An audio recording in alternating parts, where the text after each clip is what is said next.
आज निर्णय ऐतिहासिक निर्णय आलेला आहे. शिवसेना कोणाची आहे तुम्हाला कळालंच आहे, काय पहिली प्रतिक्रिया? मी सकाळी सुद्धा निर्णय येण्याच्या खूप तास आधी सांगितलं होतं की जो काही निर्णय येईल त्याबद्दल मला अजिबात उत्सुकता, सस्पेन्स, आश्चर्य, हुरहुर, कुतूहल, काळजी, खंत असं काहीही वाटत नाही. आणि निकाल लागल्यानंतर सुद्धा माझ्या त्याच प्रतिक्रिया आहेत की मला त्याच्यात काहीही आश्चर्य वाटत नाही. पण मी अशीही एक प्रतिक्रिया दिली होती सकाळी की हा निकाल, जरी या निकालाबद्दल काही आश्चर्य नसलं तरी निकाल मात्र बेंचमार्क असेल. आणि तो बेंचमार्क का असेल, कारण आम्ही ज्या सिच्युएशन मधून सध्या जात आहोत त्याच सिच्युएशन मधनं सध्या राज्यातली राष्ट्रवादी काँग्रेस जात आहे. सो राष्ट्रवादी काँग्रेसच्या सोबत ते काय होणार या अनुषंगाने बेंचमार्क असेल. दुसरं महत्वाचं असं की आज अध्यक्षपदावर बसलेल्या राहुल नार्वेकर यांनी बेंचमार्क म्हणून जो निकाल दिलेला आहे त्या निकालाने काही गोष्टींना अधिमान्यता, राजमान्यता मिळालेली आहे. ईडी, सीबीआय, इलेक्शन कमिशन, खोके, पैसे, प्रचंड सत्ताबळ या सगळ्यांचा गैरवापर करून एखादा पक्ष फोडाफोडी केली तरी ती समर्थनीय आहे. त्या फोडाफोडीला राजमान्यता देण्याचं काम आजच्या निकालानं केलेलं आहे. दुसरी महत्वाची गोष्ट की या आजच्या संपूर्ण निकालाने म्हणजे शिंदे साहेबांची शिवसेना खरी शिवसेना असं जेव्हा राहुल नार्वेकर म्हणाले तेव्हा मला स्वतःला जरा आश्चर्य वाटलं. कारण आमचीच शिवसेना खरी शिवसेना हे वाक्य पहिल्यांदा शिंदे गटाकडे कधी आलं तर साधारणतः 2022ला गुवाहाटी, आणि गुवाहाटीच्या नंतर ते वाक्य आणि ते पालुपद सुरू झालं. म्हणजे बघ, शिवसेनेचा जन्म 2022चा आहे. असा एक नवा जावई शोध नार्वेकर साहेबांनी लावला. हा सुद्धा एक मोठा बेंचमार्क सांगणारा निकाल आहे की तुम्ही कितीही मेहनती पक्ष उभा केला, आमदार निवडून दिले, खासदार निवडून दिले, पक्ष संघटना बांधली, तालुक्यात, जिल्ह्यात, शहरात, गावात तुमची संघटना उभी केली तरी त्याला काहीही अर्थ नसतो. तुमच्याकडे भरपूर खोके असतील, भरपूर पैसे असतील, सगळ्या स्वायत्त यंत्रणा तुमच्या हातात असतील, सत्ताबळ, अर्थबळ, मनगटबळ तुमच्या हातात असेल तर आणि तरच तुम्ही पक्ष फोडू शकता. आणि पक्ष फोडणे हेच खरे राजकारण करणे आहे असा बेंचमार्क सांगणारा निकाल आज राहुल नार्वेकरांनी दिलेला आहे. अंपायरने काम चुकीचं केलं असं वाटतं का? नाही, अंपायरने खाल्ल्या मिठाला ते जागलेले आहेत. भाजपने जे काम त्यांना करायला सांगितलेलं होतं ते काम त्यांनी चोख पार पाडलेलं आहे एवढंच मला म्हणायचं आहे. कारण अंपायर आमचा नव्हताच ना. अंपायर हा निरपेक्ष असतो.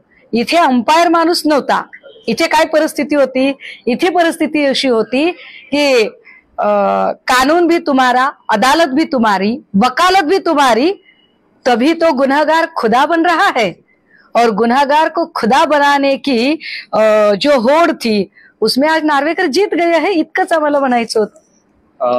जर अध्यक्षस्थानी नार्वेकर नसल्याने दुसरे कोणी असते तर निकालात बदल येऊ शकला असता का? तुमच्या अपेक्षेप्रमाणे निकाल लागला असता? नाही, मुळात नार्वेकर एवढे 10 पक्ष फिरून आलेले आहेत आणि नार्वेकरांनी ज्या पद्धतीने मागच्या 12-14 महिन्यांमध्ये ऑनरेबल सुप्रीम कोर्टने निर्देश दिल्यानंतरही ज्या पद्धतीने ते वागलेले आहेत त्यानंतर नार्वेकरांकडून काही अपेक्षा करणं व्यर्थच आहे. परंतु नार्वेकरांनी आज जे काही बोललं त्या बोलण्याचा जर अन्वयार्थ काढायचा झाला तर ते असं म्हणाले की पक्षप्रमुख पद चुकीचं आहे, सचिव चुकीचा आहे, कोषाध्यक्ष चुकीचा आहे, संघटना चुकीची आहे. अरे जर सगळंच चुकीचं आहे आणि सगळंच घटनाबाह्य आहे, सगळंच बेकायदेशीर आहे तर मग 2018 नंतर किंवा 18च्या आधी 2009 नंतरच्या काळामध्ये जे काही एबी फॉर्म दिले गेले, ज्या एबी फॉर्मवर आमच्या पक्षांच्या नेत्यांच्या सह्या आहेत, मग कुठे ती सन्मान्य संजय राऊत साहेबांची असेल, कुठे विनायक राऊतांची असेल, कुठे अरविंद सावंतांची असेल, ज्या एबी फॉर्मवर सह्या आहेत ते एबी फॉर्म कसे काय कायदेशीर ठरतंय? जर सगळंच चुकीचं होतं तर नार्वेकरांनी सांगावं की ते एबी फॉर्म कसे काय बरोबर झाले. त्यामुळे आणि नार्वेकरांनी आज जे काही सांगितलं ते सांगणं इथला अगदी लहान लहान पोरं सुद्धा सांगतील की ही शिवसेना कुणाची आहे. एका अर्थाने 2022 नंतर आमची शिवसेना खरी असं म्हणणाऱ्या शिंदेच्या बाजूनं निकाल ज्या अर्थी नार्वेकर देतात, त्या अर्थी नार्वेकर वंदनीय बाळासाहेबांचे कष्ट, त्यांची मेहनत, त्यांची इतक्या वर्षांची तपश्चर्या ह्या सगळ्याच गोष्टी नाकारतात आणि भाजपचा जो रडीचा डाव आहे तो खेळण्यासाठी ते पुढे सिद्ध होतात. पण मला वाटतं महाराष्ट्राची जनता सुजाण आहे. नीलम गोरेंनी सुद्धा आता निकालानंतर ट्विट केलेला आहे, तुम्ही वाचलेला आहे. काय या ट्विटवर तुम्ही प्रतिक्रिया द्या? हे सगळे गोंधळी आहेत ना, हे सगळे वैधानिक कार्यक्रमाचा किंवा काय म्हणता येईल त्याला घटनात्मक, म्हणजे पक्षांतर बंदी कायदा असेल, 52nd अमेंडमेंट असेल, 10th शेड्यूल असेल किंवा ऑनरेबल सुप्रीम कोर्टाचे आदेश असतील, यातलं काहीच पाळायचं नाही. हम करो सो कायदा म्हणत धसमुसळेपणा करायचा. मग आम्ही गुवाहाटीला जाऊ शकतो, आम्ही पळू शकतो, आम्ही 4 वेळा आमदारकी दिली तरी त्याला आम्ही अव्हेर करून त्याचा आम्ही गद्दारी करू शकतो आणि आमच्या गद्दारीला आम्ही राजमान्यता सुद्धा घेऊ शकतो, असा सगळा गोंधळ घालणारे हे सगळे लोक. त्यामुळे नीलम गोरेंसारख्या लोकांकडून आम्ही फार काही प्रामाणिकपणाची, खऱ्या अर्थानं सत्सद विवेकी आणि विवेकवादाची अपेक्षा करणं हा आमचा खरं तर वेंधळेपणा ठरेल. त्यामुळे गोरेंकडून आम्हाला कसल्याही गोरेपणाची अपेक्षा नाहीये. गोरे या काळ्या मनाच्या आहेत हे आम्हाला माहिती आहे. देवेंद्र फडणवीसांनी ट्विट केले, ते म्हणतात आता सरकारच्या स्थैर्याबाबत कोणाच्याही मनात शंका राहण्याचं कारण नाही. सरकारच्या स्थैर्याबाबत हा निकाल येण्याच्या आधी माझ्या मनात कुठल्याही शंका नव्हत्या, आत्ताही नाहीयेत.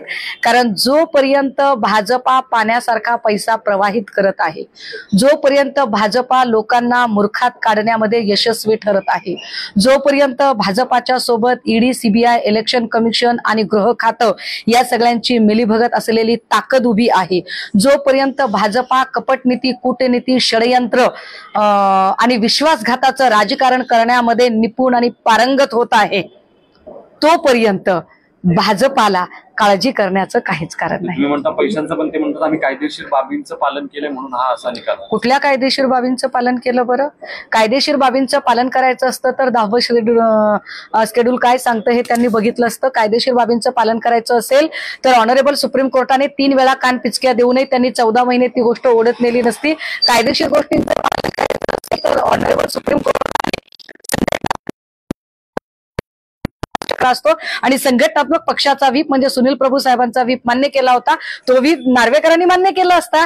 त्यामुळे मला असं वाटतं की फडणवीस साहेबांनी या मखलाशा करणं बंद करावं, सरळ सरळ सांगावं की आमच्याकडे चिक्कार पैसा होता, आमच्याकडे पैसा होता, सत्ता होती, ईडी होती, सीबीआय होती, इलेक्शन कमिशन होतं, गृह खातं होतं आणि त्या चिकार पैशाच्या बळावर आम्ही हा सत्तापाठ, आम्ही हे राजपाट कपटनीतीनं जिंकलेला आहे. तुम्ही असं खुशाल म्हणू शकता फडणवीसजी, आम्ही तुमचं अभिनंदन करायला तयार आहोत. या सगळ्या निकालानंतर असं वाटतं की तुमची या निकालाची अपेक्षा पहिल्यापासूनच ठरली होती, मात्र या निकालानंतर आता तुमची शिवसेना म्हणून काय पुढची भूमिका असणार आहे, कसं? नाही, या निकालाची अपेक्षा तर आमची आधीच ठरलेली होती. पण हे पण किती विशेष आहे बघा ना, की समजा जर एकाची बाजू हा खरा आहे असं सांगायचं असेल तर ब हा खोटा सांगावा लागेल, किंवा ब हा खरा सांगायचा असेल तर हा खोटा सांगावा लागेल. परंतु मी आधीही म्हटलं होतं निकाल लागण्याच्या आधी की नार्वेकर म्हणजे झाडालाही दुखवणार नाहीत आणि पानालाही दुखवणार नाहीत. तिकडचेही आमदार त्यांनी पात्र ठरवले आणि इकडचे आमदार पात्र ठरवले. यातच नार्वेकर किती बायस्ड आहेत, नार्वेकर किती पक्षपाती आहेत आणि नार्वेकरांचा निकाल हा किती भाजप प्रभावित आहे. भाजप शासित राज्यामध्ये, देशामध्ये भाजपा कशी हुकुमशहा बनत चालली आणि त्या हुकुमशहाची कठपुतली बनून नार्वेकरांनी घेतलेला निर्णय कसा आहे हे आपण सगळे बघत आहोत. सर्वोच्च न्यायालयात तुम्ही जाल, पण तिथे तरी तुम्हाला न्याय मिळेल अशी अपेक्षा वाटते का? विश्वास आहे का? सर्वोच्च न्यायालयात आम्ही जात आहोत ते कशासाठी? आता ऑलरेडी टर्म संपलेली आहे, अधिवेशन संपलेली आहेत, सगळा निधी वापरून झालेला आहे, 5 वर्षाची आमदारकी भोगून झालेली आहे. पण सर्वोच्च न्यायालयात याच्यासाठी जायचं आहे की म्हातारी मेल्याचे दुःख नाही पण काळ सुकावतो. एक येणाऱ्या काळामध्ये जे पायंडे पैसा आणि सत्ता बळावर आम्ही काहीही करू शकतो असा पायंडा जो भाजपा पाडू पाहत आहे त्याला आव्हान देण्यासाठी म्हणून सुप्रीम कोर्टात जायचं. पण खऱ्या अर्थानं जो आम्हाला न्याय मागायचा आहे तो लोकांच्या दरबारात मागायचा आहे आणि तो आम्ही मागणार आहोत. धन्यवाद. थँक्यू.